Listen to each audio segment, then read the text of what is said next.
ချင်းနံပါတ်ကျွန်တော်တို့20ပိတ်တဲ့ချင်းလေးနဲ့ချင်းနံပါတ်20ဆိုတာနော်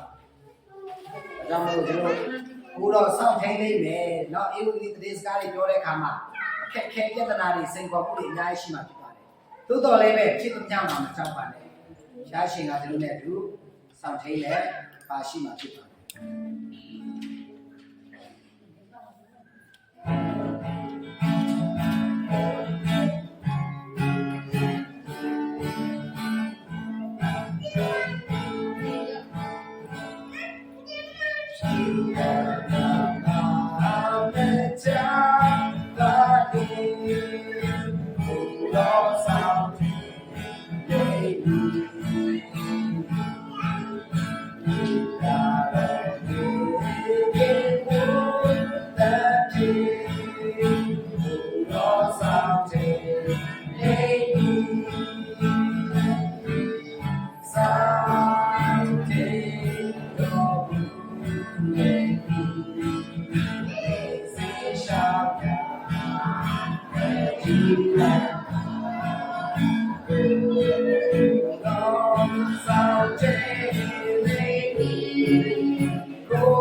စစ်တောင်းကြပါစို့အနန္တပြတော်ရှင်အာသရနဲ့ဆက်ပြခင်ဘုရားရှင်ရဲ့လမ်းပြပို့ဆောင်ခြင်းကြောင့်ဒါမျိုးဒီအညာဒါလုံးတောင်းတော်ရမှာအစ်ဆက်နားယူပြီးတော့တာယာတဲ့နေ့ရက်နေ့မှာကျန်လေနိုးထား၍ပြုနာတော်တင်နိုင်ကျေးဇူးတော်တင်နိုင်အသစ်တော်တက်တာနိုင်ဘုရားရှင်ရဲ့ကျေးဇူးတော်ခံ၍ကျန်လေနိုးထားခြင်းခွင့်မကသေးပဲနဲ့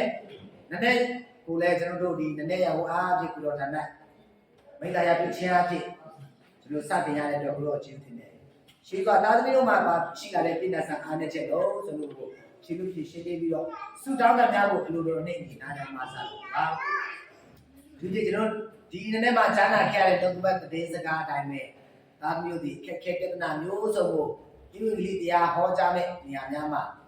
အချိန်များမှာကြုံတွေ့ဖြတ်တန်းရမှာဖြစ်ပါတယ်။တိုးတော့လေဒီလိုအခြေအနေအလုံးစုံကြားမှာကျွန်တော်တို့နဲ့အတူဘုရားရှင်ဒီရှိနေတယ်။လမ်းပြပို့ဆောင်မယ်ဆိုတဲ့ ကတိစကားပဲတာမီတို့ဒီနေ့သိချင်ရတယ်လို့လက်တွေ့ဘဝမှာလည်းကိုရရှင်အေးကူဒီတစကားတမန်တရားများကိုမိဘဝင်းကြီးကိုနဲ့ဆက်ဆိုင်တော်သူများမိသားစုဝင်များရှင်မျိုးသားချင်းများကြားထဲမှာကောင်းဆုံးဝင်ကတသက်ခံနိုင်တော်တာလူများဖြစ်စီမှုတဲ့ဆိုတော့ကောင်းကြီးပေးသနာတော်ပါဒါဒီပါကိုတော့ဒီမှာရှိကြတဲ့ကျွန်တော်တို့တာသမီများအကြီးဆုံးမှငယ်ဆုံးရောက်စီတောင်းလဲဆိုတော့သူတို့ပြကောင်းပြီးတော့မစားတော့ပါသူပြဒီနေ့ဒီလည်းပဲကျွန်တော်ဘုတော်နေ့အကျိုးအပိနေဖြစ်ပါတယ်ဒီအပိနေမှာတာသမီတို့ဒီကိုယ်စိတ်နှလုံးသုံးပါရင်းစေပြီးတော့ကိုယ်ရဲ့ဘုတော်နေ့ကိုစောင့်ကြိုရှင်းလို့ကကောင်းပြီးတရားတော်ဒီများဖြစ်စီလို့တော့ကောင်းကြီးမစားတော့ပါဒီနေ့မှာလှုပ်ဆောင်သွားမယ့်ရတယ်ပြင်ဆင်ချင်းရတယ်လုံးဆိုလို့ကိုယ်ရဲ့အရှိတော်ကြီးအဖြစ်ကောင်းဆုံးလမ်းပြပူဆောင်တော့ပါဘာလာလုံးချတဲ့ကမှာအဲ့ဒီပေးကင်းလို့ပြောတာဘာလာနိုင်ဖို့ဒီနေ့မှာတို့ဒီမှာရှိကြမဲ့သာသမီများအကြီးဆုံးမှအငယ်ဆုံးတိုင်းတယောက်ချင်းစီကိုလမ်းပြပူဆောင်တော့ကောင်းပြီးတော့မှကျမ်းစာချင်းသွားတာပြီးတော့နောက်ရှက်ကတာစီများမှာကိုတော့ခွဲထားတော့ဘာမကသေးပါဘူးတော့တို့ဒီမှာရှိတဲ့သာသမီများနဲ့သက်ဆိုင်တဲ့မိသားစုဝင်များတို့ဒီလည်းရန်ရဝေးပြည်တွင်းပြည်ပနေရထားနေဒီမှာရှိနေကြပါတယ်တယောက်စီတိုင်းကိုတက်ပြီးတော့စားစားများအရေးကြီးများပြီးတော့ထောက်ပံ့မစားတော့ဘူးပါမကတိပါသွားလာလို့ရှာတဲ့ကမှာအန်တဲ့ပေးကင်းလို့ကျွားတဲ့ပြည်နယ်ကတော့ဝေဒနာတော်မှာလှုပ်ဆောင်နေရမှာအောင်မြင်ရတဲ့ပြည်အချက်စီထားကြတဲ့ပြည်ဝေဒနာတော်မှာခက်ခဲပြဿနာစိတ်ကောမှုလုံးစုံကိုကြော်ကျွားအောင်မြင်နိုင်တဲ့အများဖြစ်စေတော်မှာမကတိပါဘူးတော့ဒီဘာကအတင်းတော်မှာရှိတဲ့တင်းလူကြီးတင်းထောက်တင်းသူတင်းသားများအားလုံးတို့ဒီလေတို့လက်ပါလာတဲ့ဘုရားတော်နေ့မှာဒါနဲ့စီရီရောက်ရှိလာနိုင်ရတဲ့ပြည်များကိုပြင်ဆင်ပြီးတော့မှဒီမှာရှိတဲ့ကာကွယ်များနဲ့သက်ဆိုင်တဲ့မိသားစုများဒီလေဘုရားတော်နေ့မှာပြန်လဲပြေးဆောင်ရတူကမှုကိုပဲချီးမွမ်းမိတ်တာရပြနိုင်ရတဲ့ပြည်များလည်းကိုပြင်ဆင်ပြီးတော့ပါဒီဒေတာသာပြီးတော့ချိန်တိုင်းတက်တာစူတောင်းခံချက်နဲ့ကျွန်တော်တို့အစီအစဉ်လုံးဆိုလို့ grade လက်တော့တက်တဲ့စက္ကန့်အနက်တာပြီးတော့ Christian လမ်းပြဖို့ဆောင်မှုကောင်းကြည့်ပြီးမှုတောင်းလျှောက်တောင်းခံထားတဲ့ကမှာမိမိရဲ့ကံကြမ္မာရိယကောင်းမှုကုသိုလ်လုံးဆိုအားကိုချင်းရှိပဲနဲ့တပါးရောကတော့ခီးခရီးနာမရတဲ့တာလေးပြီးရိုသေလေးနဲ့ဆိုစူတောင်းကြပါလေဖာမြတ်ဆောင်တော်ပြရတယ်ခင်ကောင်းပြီဘုံနိုင်ရှိတော်မူသောကျွန်တော်တို့ဟာဘုရားဤနာမတော်အားရိုသေလေးနဲ့ချင်းရှိပါစေတော့နိုင်ငံတော်ဒီချောင်းပါစေတော့အလုံးတော်ဒီကောင်းပြီဘုံနိုင်ပြေဆုံးခဲ့တို့ဒီကြီးမှပြေဆုံးပါစေတော့တေမလာတော်စာကိုကျွန်တော်တို့အားရှိပြီးပြည်နာတော်ပါဒီပါတိကျွန်တော်တို့ဒီမှာတော်ပြည်များကိုကျွန်တော်တို့ဒီလူကဲတော့ကျွန်တော်တို့ပြည်များကိုဟာဒီသေးစားတော့လိုက်ပါစေတဲ့ဒီကောင်းဆုံးပြရမှာလည်းခဲ့တော့ပါအစိုးရတော်ပြည်ပေါ်လူဝါလို့ဒီကဘာဆက်ဆက်ဒီတော့ရှိပါ